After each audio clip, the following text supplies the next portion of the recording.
សម្ដេចព្រះពុទ្ធជ័យបណ្ឌិតខំសនសម្ដេចព្រះសង្ឃនាយករងទី3និងជាព្រះមេគុណរាជធានីភ្នំពេញគណៈមហានគរនៃប្រជាណាចក្រកម្ពុជាជាទីសក្ការៈដ៏ពូកពោះសូមក្រាបថ្វាយបង្គំសម្ដេចព្រះរតនាវង្សាចារ្យទូលសាទរព្រះមេគុណរាជធានីភ្នំពេញគណៈធម្មយុត្តិកនិកាយនៃប្រជាណាចក្រកម្ពុជាជាទីគោរពដ៏ពូកពោះសូមក្រាបថ្វាយបង្គំព្រះថេរានុក្រៈគ្រប់អង្គជាទីសក្ការៈ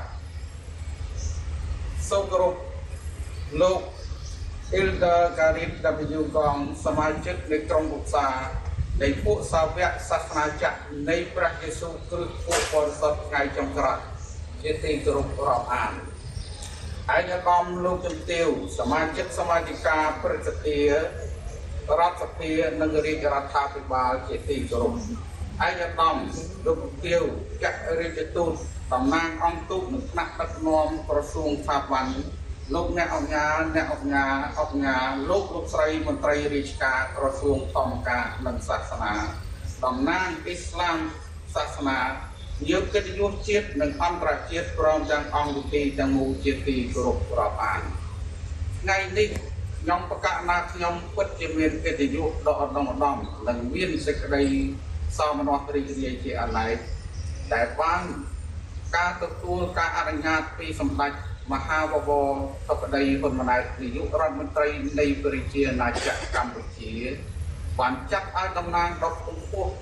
ចូលរួមក្នុងពិធីទស្សនាផ្លូវការនៅព្រះវិហារបរិសុទ្ធភ្នំពេញរបស់សាសនាចក្រនៃព្រះយេស៊ូវគ្រីស្ទនៃពួកបរិសុទ្ធថ្ងៃចុងក្រោយនាថ្ងៃនេះតាំងនាមសម្ដេចមហាបវរធិបតីហ៊ុនម៉ាណែតនាយករដ្ឋមន្ត្រីនិងក្នុងនាមខ្ញុំខ្លួនខ្ញុំផ្ទាល់ខ្ញុំប្រកាសថាខ្ញុំសូមសម្ដែងនឹងការស្វាគមន៍យ៉ាងកក់ក្ដៅ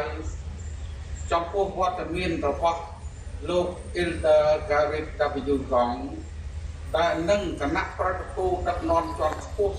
របស់សាសនាចក្រដែលបានធ្វើដំណើរដល់វែងឆ្ងាយមកកាន់ទឹកដីនៃប្រជាណាចក្រកម្ពុជា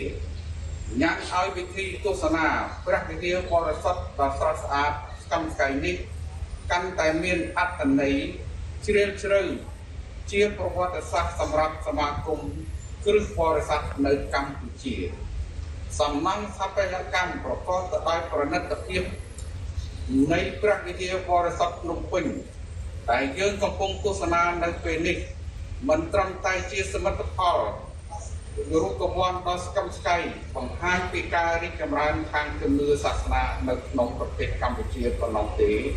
ប៉ុន្តែជាសក្ខីភាពឆ្លុះបញ្ចាំងយ៉ាងច្បាស់អំពីសន្តិភាពស្ថិរភាពនយោបាយសេរីភាពជំនឿសាសនាដែលប្រជាពលរដ្ឋកម្ពុជាគ្រប់រូបកំពុងទទួលបានផលស្របច្បាប់យ៉ាងស្មើគ្នាក្រោមដំបូលរដ្ឋធម្មនុញ្ញតែមួយសមិទ្ធផលនេះមិនមែនកើតឡើងដោយចៃដន្យនោះទេប៉ុន្តែជាមនុញ្ញផលដែលការខិតខំប្រឹងប្រែងរួមគ្នារវាងសាសនាចក្រនិងរាជរដ្ឋាភិបាលកម្ពុជាតាមរយៈសកម្មភាពដែលជារួមរូបធម៌និងនាមធម៌ជាច្រើននាពេលកន្លងមកហើយជាសមិទ្ធផលនៃព្រះវិហារបរិសុទ្ធភ្នំពេញនេះគឺជាទំព័រប្រវត្តិសាស្ត្រថ្មីមួយទៀតដែលបង្ហាញឲ្យយើងឃើញពីសេរីភាពសាសនានៅកម្ពុជាខ្ញុំជឿជាក់យ៉ាងមុតមមថាបូជនីយដ្ឋានថ្មីនេះនឹងក្លាយទៅជាកន្លែងបន្ទប់នៅសេចក្តីស្រឡាញ់សន្តិភាពនិងជាកន្លែងរៀនជំរះនៅអំពើបាបទាំងពួងចោលព្រមទាំងចូលរួមបន្ទប់សិលធម៌គុណធម៌សុជីវធម៌ដល់មនុស្សគ្រប់រូបដែលបានមកពីការប្រតិបត្តិនៅទីនេះស្របតាមគោលការណ៍គោលបំណងពិតប្រាកដរបស់នៃសាសនាចក្រសម្ដេចព្រះរាជាគណៈព្រះថេរាធិរៈគ្រប់អង្គពីទីសក្ការៈអង្គពិធីទាំងមូលជាទីគោរពរាប់អានរាជរដ្ឋាភិបាលកម្ពុជាទ្រង់ទីការក្រោមគណៈទេសដឹកនាំប្រកបទៅដោយគតិបណ្ឌិតរបស់សម្ដេចមហាសេនាបតីសៃជូហ៊ុនសែនស្ថានព្រឹទ្ធិបានខិតខំកសាងនិងថែទាំតាមយកចិត្តទុកដាក់នៅគោលនយោបាយសុខ ដុំនីយកម្មសាសនានៅកម្ពុជាគោលនយោបាយឈ្នះបានបិទបញ្ចប់ទាំងស្រុងនៅសង្គ្រាមរ៉ាំរ៉ៃដែលបាននាំមកនូវការពង្រឹងបរមជាតិនិងធ្វើឲ្យគ្រប់វិស័យទាំងវិស័យសាសនាមានការរីកចម្រើនយ៉ាងឆាប់រហ័ស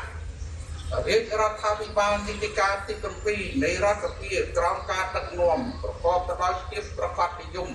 របស់សម្ដេចមហាបវរធិបតីហ៊ុនម៉ាណែតនាយករដ្ឋមន្ត្រីនៃប្រជាណាចក្រកម្ពុជានៅតែបន្តឆន្ទៈមុតមមក្នុងការពារថែរក្សាពង្រឹងពូនជ្រុំគោលនយោបាយសុខដុមនីយកម្មសាសនាឥតឈប់ឈរហើយនឹងបានចាត់ទុកគ្រប់សាសនាជាដៃគូអភិវឌ្ឍសង្គមជាតិដ៏មានសក្តានុពលមិនអាចខ្វះបានក្នុងការអប់រំចិត្តគំនិតបណ្ដុះស្មារតីប្រជាពលរដ្ឋខ្លាយទៅជាពលរដ្ឋល្អក្នុងសង្គមឯកស្មារតីនេះគឺក្នុងរដ្ឋធម្មនុញ្ញនៃប្រជាណាចក្រកម្ពុជាដែលបានចែងថាប្រជាពលរដ្ឋខ្មែរពីរភេទមានសិទ្ធិពេញទីខាងជំនឿសេរីភាពខាងជំនឿនិងការប្រតិបត្តិខាងជំនឿសាសនាត្រូវបានរដ្ឋធានាក្នុងលក្ខខណ្ឌមិនប៉ះពាល់ដល់ជំនឿនិងសាសនាដទៃសម្រាប់ធ្លាប់សង្គមនិងសន្តិសុខសាធារណៈហើយបានដាក់បញ្ចូលទៅក្នុងបាវចនាជាតិគឺជាតិសាសនាព្រះមហាក្សត្រដើម្បីបញ្ជាក់ថាអាណាចក្រនិងសាសនាចក្រត្រូវតែដើរទន្ទឹមគ្នាសាភ្ជាប់គ្នាជាធ្លុងមួយគ្រប់កលៈទេសៈក្នុងគោលដៅប្រែក្លាយសក្តានុពលគ្រប់សាសនាទៅជាកម្លាំងចលករដ៏សំខាន់ដើម្បីបម្រើឲ្យផលប្រយោជន៍ប្រជាពលរដ្ឋនិងប្រទេសជាតិតាមរយៈរបាយការណ៍របស់លោកអភិជិតនិងចំណាប់អារម្មណ៍របស់លោក Hilda Garit W. Gong ការកសាងព្រះវិហារបរិសុទ្ធភ្នំពេញនេះចាប់ផ្ដើមបើកការដ្ឋានសាងសង់ក្នុងឆ្នាំ2021ដែលបានបញ្ជាក់ពីការកសាងជារួចរាល់ជាស្ថាពរនៅក្នុងឆ្នាំ2026សមិទ្ធផលដ៏ស័ក្តិសិទ្ធិនេះបានបង្ហាញអំពីច្បាប់ការចិត្តខ្ពស់និងការវិនិយោគយ៉ាងធំធេងលើវិស័យស្ថាបត្យកម្មសាសនាហើយនឹងប្រែក្លាយទៅជាពុជនីយដ្ឋានសម្រាប់បម្រើឲ្យសកម្មភាពសាសនានិងជារមណីយដ្ឋានផ្លូវចិត្តដ៏ពិសិដ្ឋរបស់បងប្អូនគ្រឹះបរិស័ទក៏ដូចជានិមិត្តរូបរវាងភាពស្ងប់សុខនិងការកសាងគ្រួសារនៅក្នុងសុភមង្គលជានិរន្តរ៍ស្របទៅតាមទ្រឹស្ដីស្នូលរបស់សាសនាចក្រដែលផ្ដោតទៅលើភាពរឹងមាំក្នុងនៃចំណងគ្រួសារគឺជាចំណុចដ៏សំខាន់ហើយស្របទៅនឹងគោលនយោបាយរបស់រាជរដ្ឋាភិបាលកម្ពុជាដែលបានចាត់ទុកគ្រួសារជាកសិកាសង្គមដ៏មានតម្លៃបំផុតបើគ្រួសារនីមួយៗមានភាពរឹងមាំមានសិលធម៌រស់នៅល្អក្នុងនោះសហគមន៍និងសង្គមជាតិទាំងមូលនឹងទទួលបាននូវភាពសុខសាន្តនិងការអភិវឌ្ឍប្រកបទៅដោយនិរន្តរភាពផងដែរជាថ្មីម្ដងទៀតក្នុងនាមរាជរដ្ឋាភិបាលកម្ពុជាខ្ញុំបកណាខ្ញុំសូមវាយតម្លៃខ្ពស់ចំពោះការចូលរួមចំណែកយ៉ាងសកម្មរបស់សាសនាចក្រនៃព្រះយេស៊ូវគ្រីស្ទនៃពួកបរិសុទ្ធថ្ងៃចុងក្រោយតាមរយៈអង្គការមនុស្សធម៌របស់ខ្លួន LDS Charity និងការលើកកិច្ចអភិវឌ្ឍសង្គមនិងសេដ្ឋកិច្ចនៅកម្ពុជានាពេលកន្លងមកសកម្មភាពមនុស្សធម៌ជាច្រើនមានដូចជាជួយកសាងសាលារៀននិងការផ្ដល់អណ្ដូងទឹកស្អាតនិងប្រព័ន្ធចម្រោះទឹកនៅតាមជនបទការជួយឧបត្ថម្ភប្រទេសរុញសម្រាប់ជនពិការកម្មវិធីលើកកម្ពស់ថែទាំសុខភាពមេត្តានិងទារកព្រមទាំងជួយផ្ដល់ជំនួយបគ្រោះបន្ទាន់ដល់ប្រជាពលរដ្ឋដែលរងគ្រោះដោយសារគ្រោះធម្មជាតិបង្ហាញយ៉ាងច្បាស់អំពីសេចក្តីស្រឡាញ់សកលនិងការយកចិត្តមនុស្សឲ្យយកចិត្តទុកដាក់លើមនុស្សធម៌ដ៏បរិសុទ្ធជំនួយទាំងអស់នេះបានជួយសម្រាប់ ตกลงบ้าជាមួយប្រជាពលរដ្ឋបានយ៉ាងច្រើននិងចូលរួមចំណែកដោយផ្ទាល់ជាមួយរាជរដ្ឋាភិបាលក្នុងការកាត់បន្ថយភាពក្រីក្រនៅក្នុងប្រជាណាចក្រកម្ពុជាត្រង់ចំណុចនេះខ្ញុំបកណាខ្ញុំសូមប្រកេតគេទៅដូចជូននៅអង្គពិធីកាលពី3ឆ្នាំមុនខ្ញុំកណាតែងតែឃើញយុវជនរបស់សាសនាចាស់ដែលលោកអញ្ជើញពីសហរដ្ឋអាមេរិកមកតែងតែដើរគ្រប់ស្ទើរគ្រប់រាជធានីខេត្តតាម25ជួយទៅដល់សហគមន៍ជាពិសេសបង្រៀនដល់ភាសាអង់គ្លេសដល់ដៃសហគមន៍កាលពីខ្ញុំកណាមិនទាន់មកកាន់ជារដ្ឋមន្ត្រីក្រសួងកម្មការសាសនានេះគឺមានជួបប្រទះតែយុវជនតែជនជាតិអាមេរិកនោះគឺបានធ្វើដំណើររហូតទៅដល់រតនគិរីមណ្ឌលគិរីឬក៏ខេត្តនៅជាតែនផ្សេងទៀតគាត់ធ្វើដំណើរដល់ជីកង់ឲ្យទៅបង្រៀនហើយនឹងទៅបណ្ដុះបណ្ដាលទៅដល់សហគមន៍ផ្សេងទៀតនេះជាចំណុចមួយល្អប៉ុន្តែក្រោយមកទៀតដូចជាក្នុងរយៈពេល 2-3 ឆ្នាំនេះដូចមិនឃើញនឹងឃើញចឹងហើយខ្ញុំគិតថាគួរដែរពិចារណាមើលថាអាចថាជួយទៅដល់សហគមន៍យ៉ាងម៉េចបាននេះជាចំណុចល្អដែរសម្រាប់ការជួយទៅ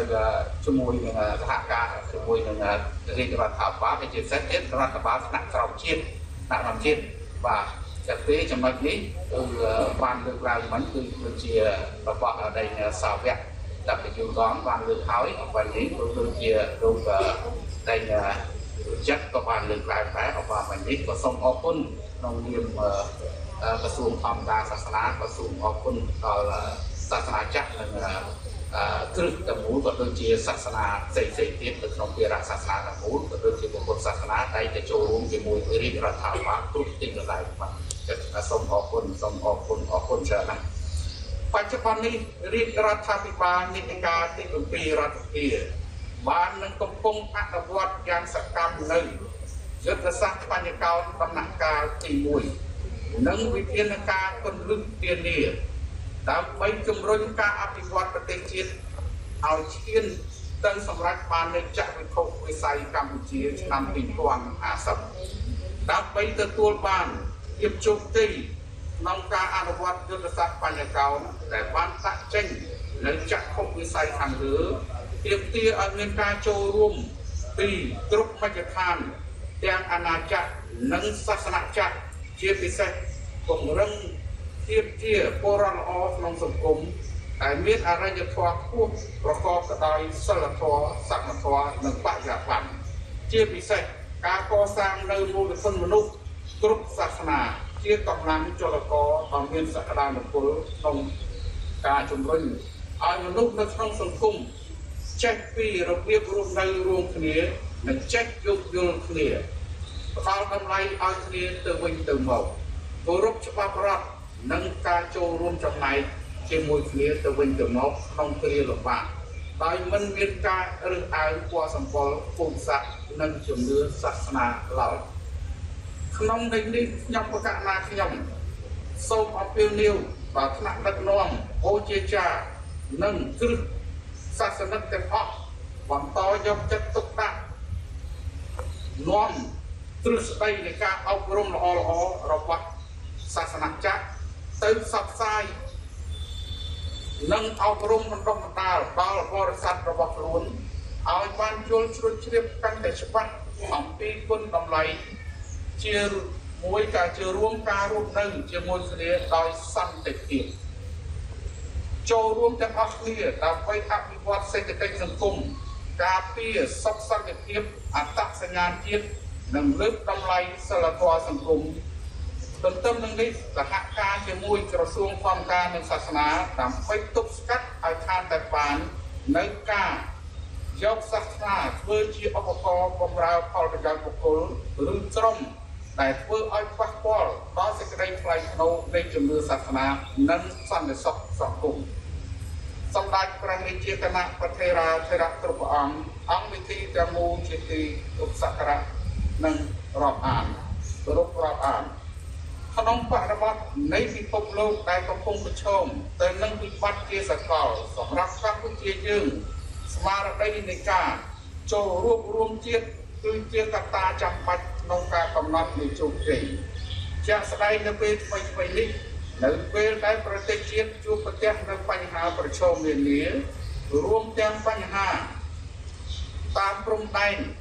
និងការពារធិបតេយ្យជាតិរាជរដ្ឋាភិបាលកម្ពុជាបានប្រកាន់ជាប់ជួននៅជំហរអហិង្សារក្សាការអត់ធ្មត់ខ្ពស់និងដោះស្រាយបញ្ហាដោយសន្តិវិធីស្របតាមច្បាប់អន្តរជាតិក្នុងឱកាសនេះតាំងនាមថ្នាក់ដឹកនាំនិងមន្ត្រីរាជការក្រសួងអង្គការនិងសាសនាព្រមទាំងបរិស័ទគ្រប់និកាយសាសនាសូមគាំទ្រយ៉ាងពេញទំហឹងចំពោះចំណាត់ការរបស់រាជរដ្ឋាភិបាលកម្ពុជាក្នុងការប្រើប្រាស់យន្តការសិក្សាដោយបង្ខំដោយអនុសញ្ញាក្រមអនុសញ្ញាអង្គការសហប្រជាជាតិស្តីពីនីតិសមុទ្រ UNCLOS បន្ទាប់ពីការដកខ្លួនចេញរបស់ភាគីថៃពីអនុសញ្ញានៃការយោគយល់គ្នានៅឆ្នាំ2001ដែលជាមូលដ្ឋានគតិយុត្តតែមួយគត់សម្រាប់ការចរចាទ្វេភាគីស្វែងរកដំណោះស្រាយដោយសន្តិវិធី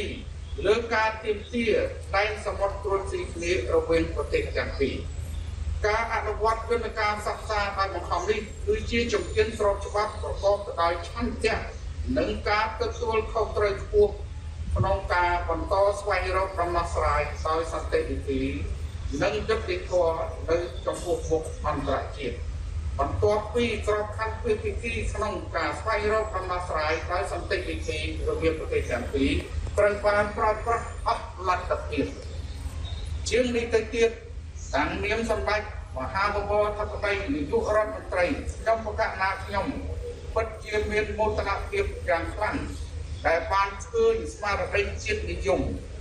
និងសាមគ្គីភាពរបស់ប្រជាជនខ្មែរគ្រប់រូបគ្រប់សហគមន៍សាសនារួមទាំងបងប្អូនគ្រិស្តបរិស័ទផងដែរដែលបានចូលរួមយ៉ាងសកម្មទាំងការបួងសួងអធិដ្ឋានសុំសេចក្តីសុខដល់ប្រទេសជាតិនិងការនាំយកនៅអំណោយគ្រឿងឧបភោគនិងបរិភោគព្រមទាំងថវិកាទៅជួយឧបត្ថម្ភដល់វីរៈកងទ័ពវីរៈនគរបាលជាតិនិងបងប្អូនជនភៀសខ្លួននាពេលកន្លងមកនេះជាសក្ខីភាពមួយបង្ហាញឲ្យឃើញពីទឹកចិត្តរបស់បងប្អូនសាសនិកគ្រប់រូបទោះបីជាមានជំនឿសាសនាខុសគ្នាប៉ុន្តែយើងមានបេះដូងតែមួយសេចក្តីស្រឡាញ់ចំពោះជាតិមាតុភូមិកម្ពុជារបស់យើងដើម្បីបន្តថែរក្សានិងលើកកម្ពស់សុខដុមនីយកម្មសាសនាព្រមទាំងពង្រឹងកិច្ចប្រតិបត្តិការរវាងសាសនាចក្រនិងអាណាចក្រឲ្យកាន់តែមានប្រសិទ្ធភាពនិងការរីកចម្រើននិរន្តរ៍ក្នុងនាមសម្ដេចមហាបវរធិបតីហ៊ុនម៉ាណែតនាយករដ្ឋមន្ត្រីនៃប្រជាណាចក្រកម្ពុជាខ្ញុំបកណាខ្ញុំសូមចូលរួមផ្ដល់អនុសាសន៍មួយចំនួនដូចខាងក្រោម1សូមឲ្យថ្នាក់ដឹកនាំនិងគ្រឹះបរិស័ទទាំងអស់នៃសាសនាចក្រនៃព្រះយេស៊ូវគ្រីស្ទនៃពួកបរិសុទ្ធថ្ងៃចុងក្រោយបន្តថែរក្សានិងពង្រឹងឯកភាពសាមគ្គីភាពផ្ទៃក្នុងឲ្យបានរឹងមាំនិងបង្កើនទំនាក់ទំនងល្អជាមួយសហគមន៍សាសនាដទៃទៀតនៅក្នុងប្រទេសកម្ពុជាដើម្បីរួមគ្នារក្សាឲ្យបាននូវសុខដុមនីយកម្មសាសនានៅកម្ពុជា2បន្តសហការយ៉ាងជិតស្និទ្ធជាមួយក្រសួងធម្មការនិងសាសនាក៏ដូចជាអាជ្ញាធរដែនដីគ្រប់លំដាប់ថ្នាក់ក្នុងការធ្វើសកម្មភាពសាសនានិងសកម្មភាពសង្គមនានាធ្វើយ៉ាងណាឲ្យស្របទៅនឹងច្បាប់និងលិខិតបទដ្ឋានជាធរមាននិងចូលរួមអភិរក្សនិងថែរក្សាការពារប្រពៃណីទំនៀមទម្លាប់ល្អពូកង់របស់ជាតិខ្មែរ3លើកទឹកចិត្តឲ្យសាសនាចក្របន្តពង្រីកនិងបង្កើនសកម្មភាពមនុស្សធម៌ការអប់រំការអភិវឌ្ឍសហគមន៍ឲ្យបានកាន់តែទូលំទូលាយថែមទៀតជាពិសេសការជួយដល់ជនងាយរងគ្រោះកុមារកំព្រាជនពិការចាស់ជរាគ្មានទីពឹងព្រមទាំងបណ្ដាលជំនាញទន់ជំនាញភាសាបច្ចេកវិទ្យាដល់យុវជនដើម្បីចូលរួមចំណែកអភិវឌ្ឍមូលធនមនុស្សស ស្របតាមយុទ្ធសាស្ត្របញ្ញកោណរបស់រាជរដ្ឋាភិបាល 4 រួមគ្នាផ្សព្វផ្សាយអប់រំដល់សាសនិករបស់ខ្លួនឲ្យចូលរួមជាកម្លាំងសរុបក្នុងការអនុវត្តគោលនយោបាយឃុំសង្កាត់មានសុវត្ថិភាពរបស់រាជរដ្ឋាភិបាលតាមរយៈការចូលរួមគោរពច្បាប់ចរាចរណ៍មានចាក់ឆ្ងាយពីគ្រឿងញៀនមិនប្រព្រឹត្តល្បែងស៊ីសងគ្រប់ប្រភេទមិនយកសាសនដ្ឋានធ្វើជាកន្លែងជួញដូរផ្លូវភេទទុកជនអន្តោប្រវេសន៍ខុសច្បាប់ចាប់ចម្រិតនិងប្រព្រឹត្តអំពើឆបោកគ្រប់ប្រភេទមានស្កេមអនឡាញជាដើមដើម្បីរួមគ្នាកសាងសង្គមកម្ពុជាមួយប្រកបដោយសេចក្តីថ្លៃថ្នូរសុវត្ថិភាពនិងភាពសុខសេមសាន្តជាទីបញ្ចប់តាំងនាមសម្ដេចចក្រមហាសេនាបតីដេជោអគ្គសេនាបតីមហាបវរសុខដីហ៊ុនម៉ាណែតនាយករដ្ឋមន្ត្រីនៃប្រជាណាចក្រកម្ពុជាក្នុងនាមខ្ញុំផ្ទាល់ខ្ញុំកណ្ណាខ្ញុំផ្ទាល់សូមបួងសួងវត្ថុស័ក្តិសិទ្ធិក្នុងលោកប្រសិទ្ធពរជ័យប្រគេននឹងជូនសម្ដេចព្រះថេរាធិរាជគ្រប់អង្គឯកឧត្តមលោកជំទាវលោកអ្នកអង្គការសូមសំប្រកបតែសេរីសួស្តីជ័យមង្គលវិវលសុខគ្រប់ប្រការជូនឯកឧត្តមលោកជំទាវថ្នាក់ដឹកនាំសាសនាចក្រនិងភ្ញៀវកិត្តិយសជាតិនិងអន្តរជាតិនិងបរិស័ទទាំងអស់ដែលបានចូលរួមក្នុងពិធីដ៏មានអត្ថន័យថ្ងៃនេះសំប្រកបទៅដោយសុខភាពល្អបរិបូរណ៍កម្លាំងមាំមួននិងទទួលជោគជ័យគ្រប់ភារកិច្ចរៀងខ្លួនជានិច្ចនិរន្តរ៍តរៀងទៅសូមព្រះវិហារបរិស័ទភ្នំពេញខ្លាយជានិមិត្តរូបនៃសេចក្តីស្រឡាញ់ចំពោះគ្រឹះបរិស័ទជារៀងរហូតសូមព្រះយេស៊ូវគ្រឹះប្រទានពរអាមែនសូមអរគុណ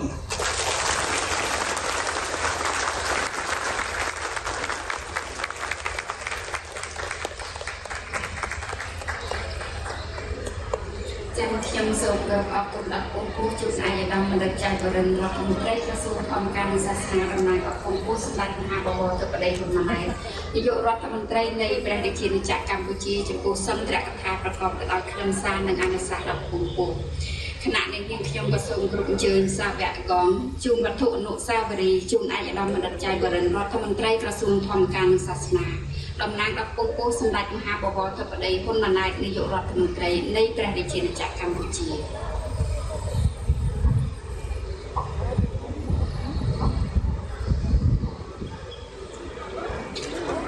ចាសូមអង្គពិធីទាំងមូលអបអរសាទរ